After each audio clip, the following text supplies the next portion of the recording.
Hello বন্ধুরা, সবাইকে জানাই শুভ দুপুর। তো বন্ধুরা, স্নান টান হয়ে গেছে, আর আজকে কী রান্না বান্না করলাম তোমাদের সঙ্গে শেয়ার করব। তার আগে বলবো, কালকে আবার ডক্টরের কাছে গিয়েছিলাম। মেয়ে আগের থেকে অনেকটাই ভালো আছে, তবে ট্রিটমেন্ট চলবে। কালকে আবার রক্ত পরীক্ষা হয়েছে, আজকে রিপোর্টটাও এসে গেছে। রিপোর্টটা ভালো, তবে ট্রিটমেন্ট চালু রাখতে হবে, কোনো প্রবলেম নেই।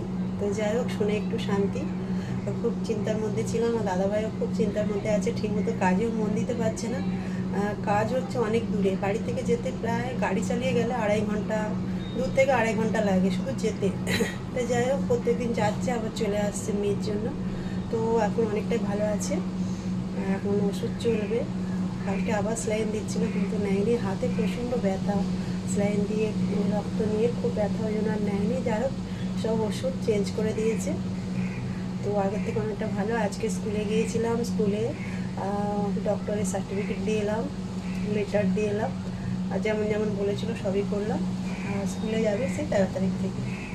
তো আজকে কী কী রান্নাবান্না করলাম, ওর জন্য কী রান্না করলাম, আমাদের জন্য কী রান্নাবান্না করলাম, চলো দেখিয়ে দিই। আর দাদাকে আসবে, হয়তো আসতে দেরি হবে, এসে খাওয়া দাওয়া করবে। তো চলো কী কী রান্নাবান্না করলাম দেখিয়ে দিই। তো বন্ধুরা, এখানে ডাল বানিয়েছি মেয়ের জন্য, টমেটো ধনে পাতা দিয়ে। এই ডালটা একটু ভালোবাসে খেতে, তো খেতে পারছে না। যাই হোক, এই ডালটা বানিয়েছি, আর একটু আলু ভাজা করেছি। ও আলু ভাজা খেতে চাইছিল।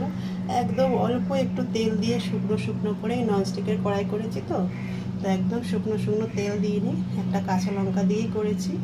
আর আমাদের জন্য করেছি এই যে কুমড়ো ছিল, কুমড়ো, আলু, চিংড়ি মাছের একটা তরকারি, আর কয়েক পিস মাছ ছিল, সেই মাছটা একটু ভাজা করে নিয়েছি। এই হলো আজকের দুপুরের খাওয়া দাওয়া। আর সবার কাছে অনুরোধ রইল, যারা ভিডিওটা দেখছো, না দেখে কেউ কমেন্ট করবে না।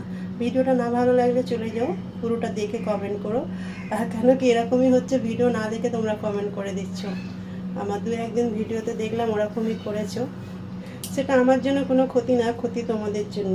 কেন কি ফেসবুক সবই দেখতে পায়, কারা ভিডিও না দেখে কমেন্ট করছে আর কারা দেখে কমেন্ট করছে। তাই সবার কাছে অনুরোধ রইল, ভালো লাগলে কমেন্ট করো, নাহলে কিছু করো না। সবাইকে টাটা, সবাই ভালো থেকো, সুস্থ থেকো, আর সবাই কিন্তু খুব সাবধানে থেকো। কেন কি এখন সব বাড়ি বাড়িতেই জ্বর হচ্ছে, তাই সবাইকে বলবো সবাই সাবধানে থেকো, আর ঘুমানোর সময় অবশ্যই মশারি টাঙানো।